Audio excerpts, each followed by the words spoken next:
নববীতে আকামত হয়ে গেছে, জামাত শুরু করবে।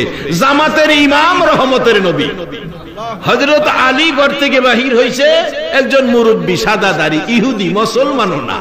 হযরত আলীর সামনে পড়ছে, দেখতেছে যেভাবে ইহুদি মুরব্বী হাঁটে, যদি পিছনে যায় জামাত যাইব, আর আগে যাইতে গেলে যদি মুরব্বীর মনে কষ্ট যায়। এখন চিন্তা করতেছি কোনটা করব। তো ভাবতেছে যে আস্তে আস্তে যাই। নবীজি আকামত শেষ, তাকবীরে তাহরিমা বলবেন, জিবরাইল আয়া কয় হুজুর একটু রাখেন। আল্লাহু আকবার। আমার নবী আবার হাত উপরে, তাকবীরে তাহরিমা বলবেন, জিবরাইল বলেন হুজুর আর একটু রাখেন। কিছুক্ষণ পর আবার হাত, জিবরাইল বলেন হুজুর নামাজ চালু করেন। নামাজ শেষ, সালাম ফিরাইছে, সালামের জবাব দেয় জিবরাইল। জিবরাইল কি ব্যাপার? হুজুর আপনার আলী কোন কাতারের মুসল্লি? প্রথম কাতারের মুসল্লি। দেখুন আলী কোথায়? পিছনের কাতারে। আলী কি ব্যাপার আজকে পিছনে? ইয়া রাসূলুল্লাহ মাফ করে দিয়েন, ক্ষমা করে দিয়েন নবী গো, মুরব্বী সাদা দাড়ি ইহুদি সামনে পড়েছে, তার আগে আসি নাই, তার মনে নি ব্যথা যায়, কষ্ট যায়।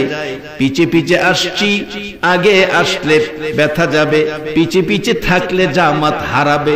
হুজুর আমি ওই মুরব্বীর মনে কষ্ট না দিয়া পিছে পিছে আসতে যাইয়া জামাতের পিছনের কাতারে উপস্থিত হয়েছি। আমার নবী বলেন, আলী রে তোমার এই ব্যবহার আমার আল্লাহ খুশি হইয়া মসজিদে নববীর জামাত তোমার জন্য আটকায়া রাইখা দিছে।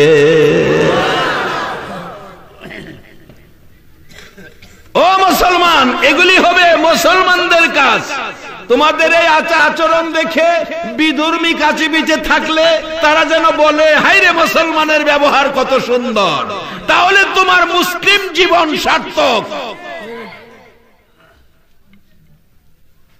নামাজ কইরো কি আরেক বেটার গাতের পানি চাইরা দিবা? এ মুসলমান আল্লাহর দরকার নাই। আল্লাহ কোরআনে বলছে পুরাপুরি ভাবে, ওয়ালা তামুতুন্না ইল্লা ওয়া আনতুম মুসলিমুন। মুসলমান না হইয়া মইরো না, কবর আয়ো না মুসলমান না হইয়া। কারণ মুসলমান না হইয়া কবরে গেলে জানো বিপদ হইব। আর যদি আখিরি নবীর উম্মত হইয়া কবরও যাইতারো, আল্লাহু আকবার। কোরআন বলছে বাল আহইয়াউন ইনদা রাব্বিহিম ইরযাকুন। দুনিয়ার মানুষ যেমন তিন বেলা খায়, আল্লাহ কয় আমি আখিরি নবীর উম্মতের কবরেও তিন বেলা জান্নাতের খাউন খাওয়ায়। এই আল্লাহ আছে না? হলো আসে। বাউন্ডারি করাল বাড়ি, মারে কি কথা লইয়া রাগারাগি কইরা মারে কাইটা তিন টুকরা করছে। বাবারে বেহেশত যাইতা যাইও, বেহেশত। ইতালির থেকে টেলিফোন, হুজুর আমরা সারা ইটালি আপনাকে নিয়ে আলোচনা করছি, আপনার ওয়াজ বাস্তব। কেমন? ইটালি একটা বাংলাদেশি ছেলে মারা গেছে, যার বাড়ি বরগুনা, বরিশাল বরগুনা। হুজুর হসপিটালে মারা গেছে ছেলেটার স্ত্রীর নামে অ্যাকাউন্ট নাম্বার নিয়ে টেলিফোন করলাম স্ত্রীকে, তোমার স্বামী মারা গেছে, টাকা পাঠাও, লাশটা দেশে পাঠাই। স্ত্রী বলছে, আল্লাহ সাক্ষী মিথ্যা কথা বললে জিহ্বাটা কেটে নেব। ওই ইটালির থেকে ফোন করে 15 মিনিট কথা। হুজুর বললাম টাকা পাঠান, আপনার স্বামীর লাশটা দেশে পাঠায়। স্ত্রী বলছে হায়াত নাই, মারা গেছে, লাশ আইনার কি লাভ হবে? যদি সিস্টেম থাকে হেদে সেই মারি দেলাই। ঢাকা উত্তরা বাড়ি করছে, স্ত্রী উত্তরা থাকে। টেলিফোন করছি হুজুর ভাইদের কাছে, ভাইয়েরা ভাই মারা গেছে, খবর শুনে কাঁদতে শুরু করছে। ডাকতেছে, ভাই তো টাকা রোজগার করে, আমরা 10 টাকাও দেয় নাই, স্ত্রীর নামে অ্যাকাউন্ট, আমরা 10 টাকাও পাই নাই, আমরা গরিব মানুষ। তোমাদের কাছে অনুরোধ করি আমার ভাইয়ের লাশটা তোমরা পাঠাইয়া। মার কাছে টেলিফোন করলো, মার কাছে টেলিফোন করলো, আপনার ছেলে মারা গেছে। এই খবর টেলিফোন দেওয়ার আগেই ছেলে মারা যাওয়ার সাথে সাথে বলুন মার কাছে খবর আইছে কিনা? মা বিছানায় শুয়া শুয়া রে মা কান্দে। আশপড়শি মানুষগুলো জড়ো হইছে, প্রশ্ন করে জিজ্ঞেস করে কেন কান্দেন? দরদি মা জবাব দেয় জানি না কেন কান্দি, একটা কথাই জানি, কেন জানি আমার কলিজায় আগুন লাগছে। বলুন দেশে হোক আর বিদেশে হোক, সন্তান যদি কোনো বিপদ অ্যাক্সিডেন্টে পড়ে দুনিয়ার কেউ জানে না, বলুন খবর আগে জানে কে? আরে মা বাবার কথা মতো যে জন চলে না, বলুন মা বাবার কথা মতো যে জন চলে না, আল্লাহ নবীজির দয়া তারা পাবি না। আইরে আল্লাহ নবীজির। মা বাবাকে দুঃখ দিলে নামাজ রোজা যাই বিফলে, মা বাবাকে দুঃখ দিলে নামাজ রোজা যাই বিফলে, মার কলিজায় আঘাত দিলে খোদা সহে না, মার কলিজায় আঘাত দিলে খোদা সহে না, আল্লাহ নবীজির দয়া তারা পাবি না। আইরে আল্লাহ নবীজির দয়া। মা খবর পেয়ে গেল, কলিজায় আগুন জ্বলল, টেলিফোন করছে ছেলেটা মার কাছে, শোনা যায় মা বিনায়া বিনায়া কান্দে। ছেলেটা বলেন হুজুর প্রশ্ন করলাম কাঁদতেছেন কেন? একটা খবর শোনানোর জন্য টেলিফোন করেছি। মা জবাব দিচ্ছে কি খবর শোনাইবি রে? খবরের আগেই দিয়ে আমার কলিজায় আগুন জ্বলতেছে। খবর শোনার আগে যার কলিজায় আগুন জ্বলে গো, বলুন এই মানুষটাকে? এই মা বাবারে যদি কেউ মশা কামড় দেওয়ার ব্যথা দিয়া থাকো, মনে রেখো নামাজ রোজাই তোমার কাজ হবে না। বহুত নামাজি রোজাদার আমলদার জাহান্নামে যাইব, কোরআন বলছে আমিলাতুন নাসিবাতুন তাসলা নারান হামিয়া। মা ডাকতেছে, এরে বাবা আমি তো কান্না থামাইতে পারতেছি না, টেলিফোন করে কি বলবি বল।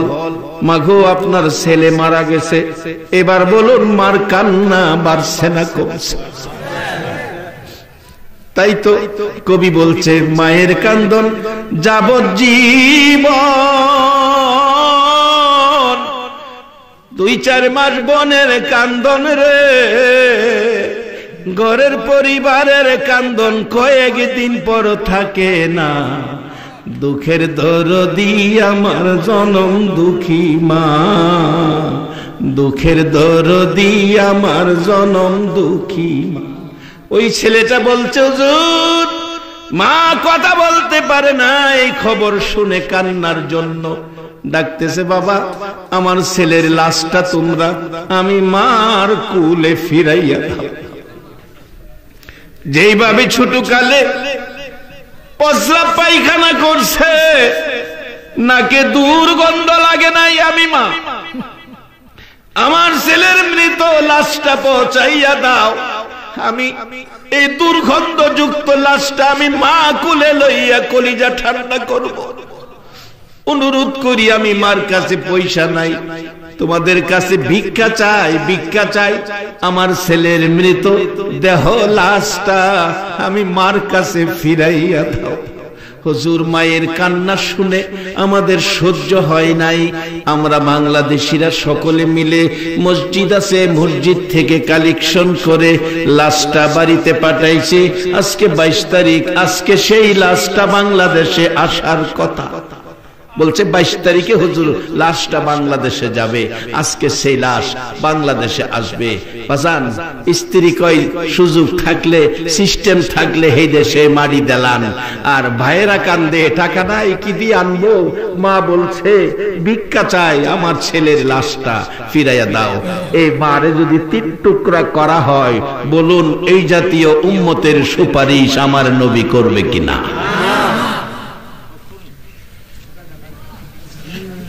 আমি তো বাধা পাচ্ছি 15 ফারের মধ্যে ছেলে মেয়ে সব বাজান ও সব মা বাবার সাথে করতে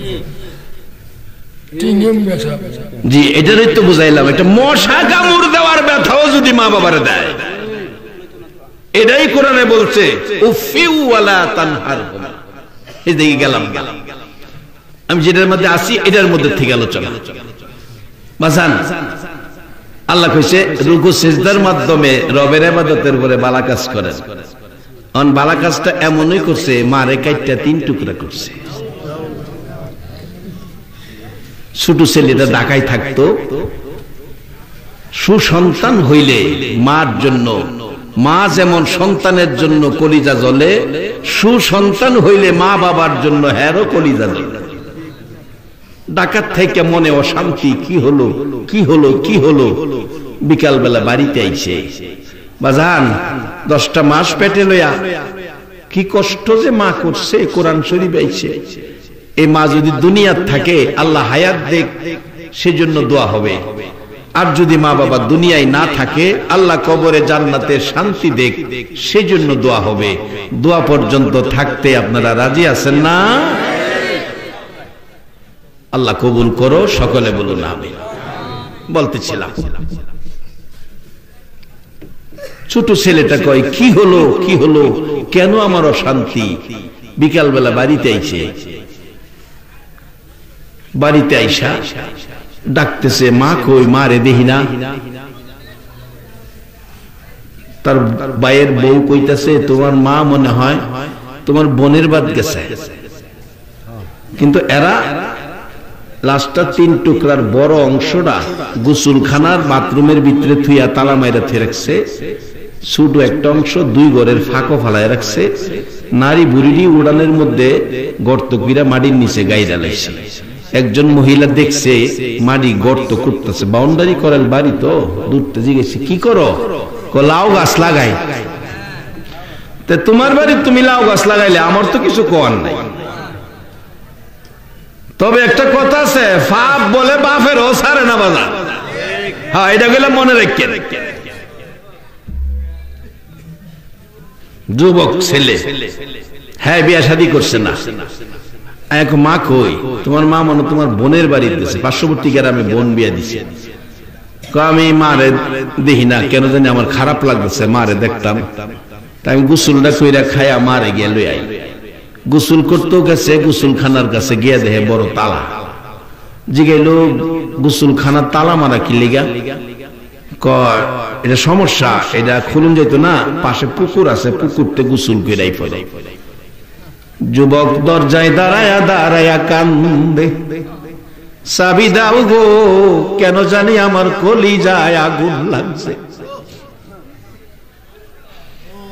চাবি দাও চাবি দাও, চাবি পায় না, চাবি হারাইয়া গেছে। যুবক ডাকতেছে চাবি দিবা না? কি হলো গো, কেন জানি দরজার কাছে আসার পর আমার কলিজায় আগুন জ্বলতেছে। এর মধ্যে কি আছে আমার দেখতে হবে, চাবি দাও, না হয় আমি তালা ভাঙবো। হাতুড়ি আনতে গেছে তালা ভাঙ্গার জন্য। এদিকে ভাই ভাইয়ের বউ পালাইয়া গেছে। তালা ভাঙ্গা, তালা হাতুড়ি দিয়া ভাঙ্গা দরজাটা খুইলা দেখে রে, যে মা রাত্র 2টা বাজে সন্তানের জন্য রাস্তায় দাঁড়াইয়া থাকতো, যে মা 10টা মাস পেটে লইয়া প্রসব ব্যথায় গলা কাটা মুরগির মতো লাফাইছে, চোখের পানিতে মার জামা কাপড় বিচ্ছে, সন্তান কুলে লইয়া গো সব ব্যথা বুইলা গেছে। এই মায়ের বেশ অর্ধেকটা লাশ গোসলখানার ভিতরে পইরা রইছে। একটা চিৎকার মারছে ছেলেটা, পাড়া প্রতিবেশীরা রে দেখা যা আমার গর্ভধারিণী মার অবস্থা। আত্মীয় স্বজন আসলো, থানার থেকে পুলিশ আসলো, 3 টুকরা উদ্ধার করে তারা থানায় নিয়ে গেল। বড় ভাইটাকে ধরলো, বউ পালিয়ে গেল। কিছুদিন পর ইচ্ছা করে বউ ধরা দিল। 2 জনকে পুলিশ রশি লাগাইয়া জেলখানায় নিল।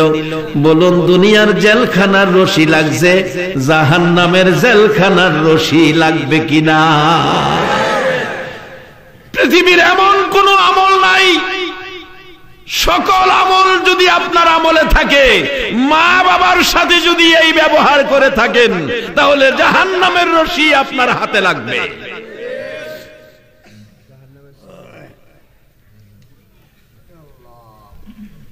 বাবারা, মা বাবা যার ঘরে আছে মনে করবেন জান্নাত আপনার ঘরে আছে। এক গায়ক গান গাইতেছে, জান্নাতের চেয়ে দামি আমার মা, মা গো জান্নাতের চেয়ে দামি আমার মা। গায়কের গানটা আমি গভীরভাবে চিন্তা করে দেখলাম, রাসূল হাদিস শরীফে বলেছে জান্নাত তোমার মায়ের পায়ের নিচে। যদি মায়ের পায়ের নিচে আমার জান্নাত হয়, তো জান্নাতের চেয়ে দামি আমার মা, কথাটা সত্য।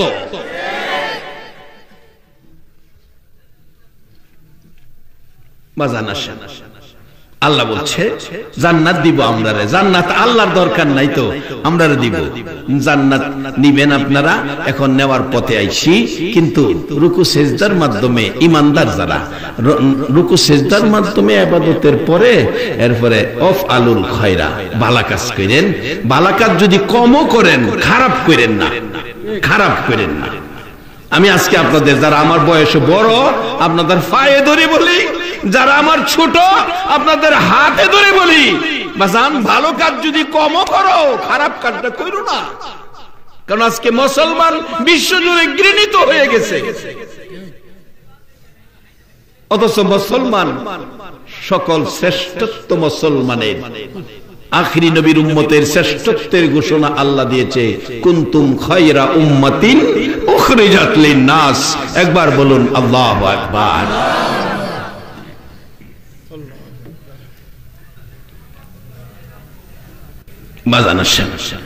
যদি ভালো কাজ করতেন তাইলে আল্লাহ কি বলছে, লাআল্লাকুম তুফলিহুন, তুমি সফল কাম, অর্থাৎ তুমি জান্নাতি, 10টা পৃথিবীর সমান জান্নাতের মেহমান তুমি হয়ে গেছো।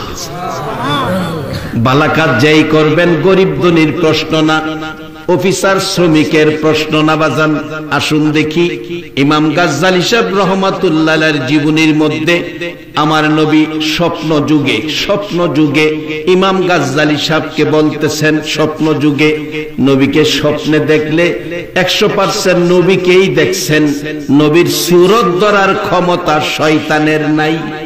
নবী স্বপ্ন যুগে বলছে, ও গাজ্জালী তোমার পার্শ্ববর্তী মহল্লার একটা লোক মারা গেছে। নবী বলতেছেন লোকটা জান্নাতি, আপনাদের কাছে জানতে চাই নবী যারে জান্নাতি কয়, আল্লাহ জীবনে তারে দুজুকি কইব কিনা? নবী যা কয় আমার আল্লাহর কাছে তাই পছন্দ হয়। যার বাস্তব ঘটনা কোন দলের আলেম অস্বীকার করার ক্ষমতা নাই। একজন সাহাবী যার নাম আব্দুর রহমান, উনি একটা বিড়ালের বাচ্চা পালতেন। বিড়ালের বাচ্চা আদর করে অনেক সময় কুলে রাখতেন। বিড়ালের শরীর বড় আরাম, ধরতে আরাম লাগে। বাচ্চা কুলে নবীর সামনে চলে গেছে। নবী দেখা কয়, ইয়া আবি হুরাইরা, ও বিলার বাপ। আচ্ছা একটা সত্য কথা কইবেন, মানুষ কি বিলার বাপ হওয়া সম্ভব? নবী তো কইলেছে। আমার আল্লাহ কয়, নবী গো কি কইলেন? আব্দুর রহমান রে বিলার বাপ কইছেন, আজ থেকে তো আমিও আব্দুর রহমান কইতাম না, আমিও বিলার বাপ হই গো। সবচেয়ে বেশি হাদিস যিনি রিওয়ায়াত করেছেন, প্রত্যেকটা হাদিসের পিছনে আব্দুর রহমান লেখা নাই, শুধু লেখা আবি হুরায়রা বিলালের বাপ। এই নবী যদি কয় আব্দুর রহমান বেহেশতি, আল্লাহ কি তারে দুজুকি কইব? ইমাম গাজদালি সাহেব বলেন, নবী আমারে দায়িত্ব দিছে কাফন দাফন করতাম, সকালে গেলাম আব্দুর রহমান নামের বাড়িটা কোনটা, এটা মারা গেছে লোকটা, হা এ রাত্রে, হা গিয়া দেখে আত্মীয় স্বজন আইছে কাফন দাফন করব। এত বড় একজন ওলি, আল্লাহর ওলি ইমাম গাজদালি রহমাতুল্লাহ আলাইহি, এত বড় একজন বড় দরজার আলেম বাড়িতে আইছে, সবাই খুশি। হুজুর আপনারে কিভাবে পাইলাম, আমরা তো খবর দেই নাই। ইমাম গাজদালি সাহেব বলেন, খবর তোমরা দাও নাই, আমারে মদিনার ওয়ালা, মদিনার নবী আমারে খবর দা পাঠাইছে।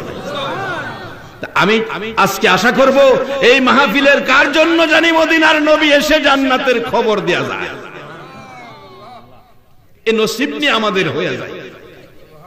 শেষ দিকে যাচ্ছে, অবশেষে নবীজি খবর দিয়ে গেলে গাজদালি পৌঁছলে ডাকতে, চাচা আব্দুর রহমান কি করত, কি আমল করত? একজন বলছে, হুজুর আব্দুর রহমান হাফেজও না আলেমও না, একজন সাধারণ শ্রমিক, একজন কাঠ মিস্ত্রি, কাঠের কাজ করত, কিতাবে লিখছে কাঠের কাজ। আমল কি করতো? আমল সম্পর্কে তো আমরা বলতে পারি না, সাধারণ। তাহলে তার স্ত্রীর সাথে কথা বলি, পর্দা করে দাও, পর্দা করে দিল। পর্দার ভিতরে স্ত্রী, বাহিরে ইমাম গাজদালি। কি কন? মুসলমানদের পর্দা করা কি কয় না? মুসলমান পর্দা করা। আমাদের দেশে তো এই চরিত্রে অভ্যাস নাই।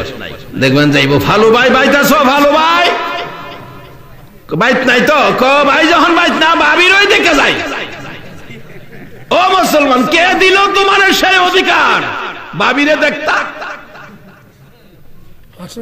বাজান ওয়াজটা মনে এবার একটু করা হয়ে যাইতেছে গা। আল্লাহ কইছে ভালো কাজ করতেন, এর লাগে কইতাছি বাজান, আল্লাহ না কইলে আমি কইলাম। যদি করাও আগামীতে দাওয়াত দিয়েন না, এই তো আর কি হইলো, না দিলে নাই।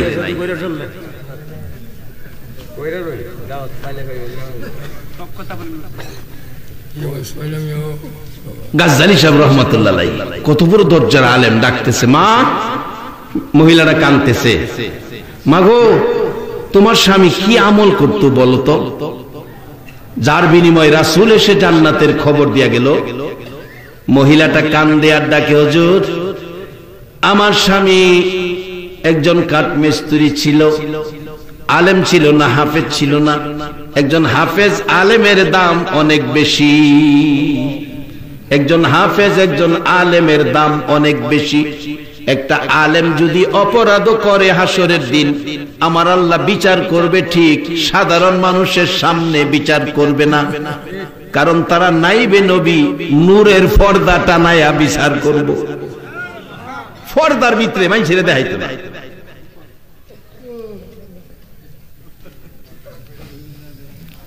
আলেমের ইজ্জত দিছে আল্লাহ নাইবে নবী হিসাবে, হাফেজও না আলেমও না, সেই লোকটা বেহেশতি কি করে হলো?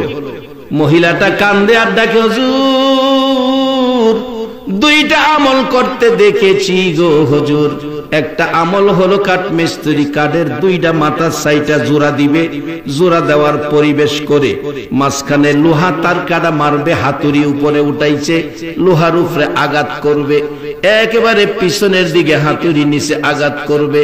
হুজুর এই সময় যদি মসজিদের মিনারায় আল্লাহু আকবার আজানের ধ্বনি তার কানে আসে গো, পিছনের হাতুড়ি আর সামনে আনে না, পিছনের হাতুড়ি পিছনে ছাইরা দিয়া দৌড়াইয়া মসজিদের মেহমান হইয়া যা।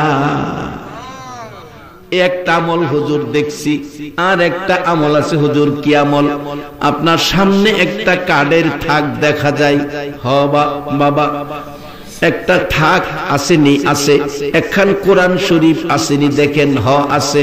হুজুর আমার স্বামী কোরআন পড়াও জানে না। বাবা কারারে আজকে সে কোরআনের মাজলিসে বসে আছো, কোরআনের হাফেজের মাথায় পাগড়ি, সেই অনুষ্ঠানে ঘন্টার পর ঘন্টা সময় দিয়েছো, কোরআন কি করে দেখো। ডাকতেছে, হুজুর আমার স্বামী কোরআন পড়াও জানে না, এশারের নামাজ পড়ে ঘরে আসে, অন্য মানুষ খাইতে বসে বিছানায় শুয়ে ঘুমাইতে যায়, হুজুর আমার স্বামী আল্লাহর কসম গো বিছানায় শুই না, খাইতে বসে না, টান দিয়া কোরআন শরীফ বুকে লাগাইয়া পাগলের মতো কান্দে। মাবুদ কি মানুষ বানাইলা রে, তোমার কোরআন পড়তে পারি না। হুজুর তারপরে দেখছি বালিশের উপর কোরআন শরীফ রাইখা এতিমের মতো চোখের পানি জর্জর করে পড়ে, আর কোরআনের পাতা পাতা উল্টাইয়া একবারে প্রথম দিকে যায়, প্রথম থেকে হুজুর আঙ্গুল দিয়ে লাইনে লাইনে আঙ্গুল ঘুরাই, আর এতিমের মতো কান্দে, চোখের পানি কোরআনের পাতা ভিজে, কোরআনের লাইনে লাইনে আঙ্গুল ঘুরাই, পড়া জানে না, আঙ্গুল ঘুরাই আর কান্দে। এই পারে এইভাবে 2, 3, 4 পারা কোরআনের লাইনে লাইনে আঙ্গুল না ঘুরাইয়া আমার স্বামী কোনোদিন ঘুমাই না। এই 2টা আমল আমার স্বামীকে করতে দেখেছি। ইমাম গাজ্জালী সাহেব রহমাতুল্লাহ আলাইহি বলেন, আমি টান দিয়া কোরআন শরীফ নামাইয়া খুইলা দেখি পৃথিবীর মানুষেরা রে, কোরআনের পাগল রে, এই লাইনে লাইনে চোখের পানি এখনো দেখা যায় রে বাবারা ভাইরা। সেই কোরআনের প্রতিষ্ঠান আপনাদের এলাকায়, কোরআনের পক্ষে থাকুন, আযান দিলে মসজিদে যান। আমার নবী কোন দিন জানি আপনার ঘরে এসে জান্নাতের খবর শোনাইয়া যায়।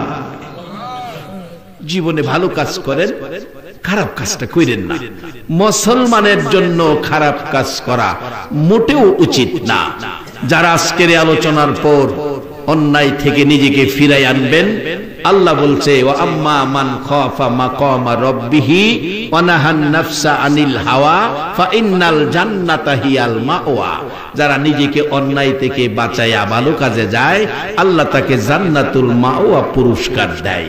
আজকের এই মাহফিলের সকলকে যেন আল্লাহ জান্নাতুল মাওয়া পুরস্কার দেয়, সে আশা ব্যক্ত করে আমি আমার আলোচনা এখানেই শেষ করে দিলাম।